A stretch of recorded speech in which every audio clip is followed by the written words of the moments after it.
May naisipan naman ako dito sa itlog na to.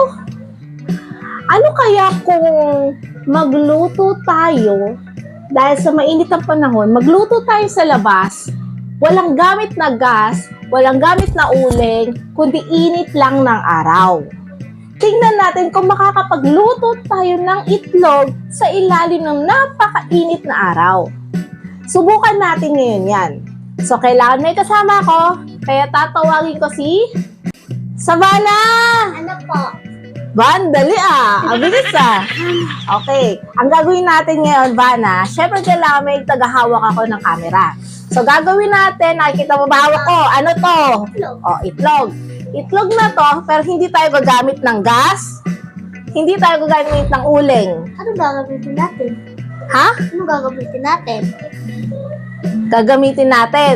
Ang gagamitin natin ay yung init ng araw sa labas. Tingnan natin kung makakapagluto tayo ng itlog. Kasi ang dami kong nakikita nakakapagluto sila ng itlog. So, susubukan natin ngayon yan. Tara na! Punta tayo sa kusina, kuha tayo ng kuwali. Ayan, tara na guys. Etong isang itlog. Hawakan mo yung itlog kasi baka mabasag. Sa labas na tayo, punta tayo sa kusina para, syempre papatayin ko muna yung, ha? Punta tayo. Halika. Hindi scrabble, kundi ano lang siya. Kumbaga, syempre, ano lang natin siya. Kuha tayo ng kawali. So, ayan na. Dahil hindi ko abot, si Savannah ang mag-aabot ng kawali. Wakan ko. Ingat ha, ingat. Ingat, ingat. O, diba? Galing, galing na bata. Bakit kasi nasa ibabaw yung kawali? Dali lang. Bitaw ko muna to. Ayan. Ito yung kawali. Ayan. Yan ang gagawin natin. Siyempre, hindi pa naman agad-agad maluluto yan kung hindi natin ibababad yung kawali doon sa init ng araw. So, bababad natin yung kawali. Halika. Kunin mo yung ay, di, mamaya na itlog. Ay, lagay mo muna itlog dyan. Sige, hawakan mo. Yan.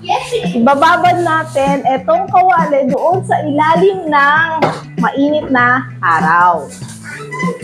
Babad natin, Vanna. Sobrang init. Grabe, kita nyo naman yan, Dito, try mo dyan, yan. Ibabad lang muna natin yan ng mga siguro 5 minutes. Tingnan natin kung iinit at tingnan natin kung makakapagluto tayo ng itlog sa ilalim ng sikat ng araw. Sabayanan natin yan. Mamaya-maya, antayin natin ng 5 minutes. Mami, okay na kaya yan? Luto na kaya tayo? Hindi ko alam kung okay na yun pero try natin. Halika, more than 5 minutes na po kaya tatry natin. Ayan. Hawakan mo. Ano mo to? Ayan, try natin. Kasama syempre ako. Try natin. Try natin na magbasag. Mainit na siya,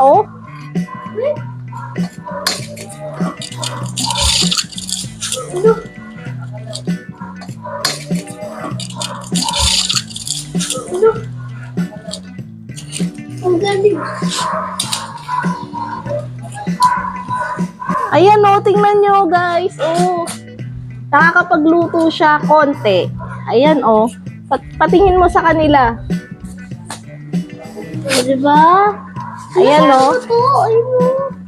Ayan siya guys Ayan, nakita nyo na. Nakita nyo. Nakakapagluto siya ng itlog. Kasi mainit siya. Mainit na yung kawali. Nababad na namin siya ng 5 minutes. More than 5 minutes siya nababad.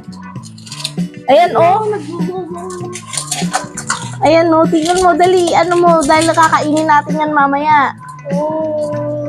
Ayan. So. Ay, nahulog. Kunin mo nga ba na? Ayan. Ayan, nakita nyo naman guys, nakapagluto kami ng itlog sa ilalim ng araw. Grabe, ayan Hindi kasi kita sa araw. Ang init Ayan, mainit siya. Galing ba sa araw? Hindi pa medyo luto na. Ayan, hindi namin siya nilagyan ng mantika. So, mainit mainit yung kawali. Yan, binabad namin siya more than 5 minutes. Sa 5 minutes na yun, grabe. Sobrang init niya na. So yun na nga, totoo siya, nakakapagluto ng itlog sa ilalim ng mainit na araw. So guys, thank you for watching. True nga siya. True as in 100% true na nakakapagluto tayo ng itlog sa ilalim ng mainit na araw. Kaya guys, thank you for watching our video. Please don't forget to subscribe and share this video. Thank you for watching. Bye-bye. Bye-bye na ba na? Bye-bye.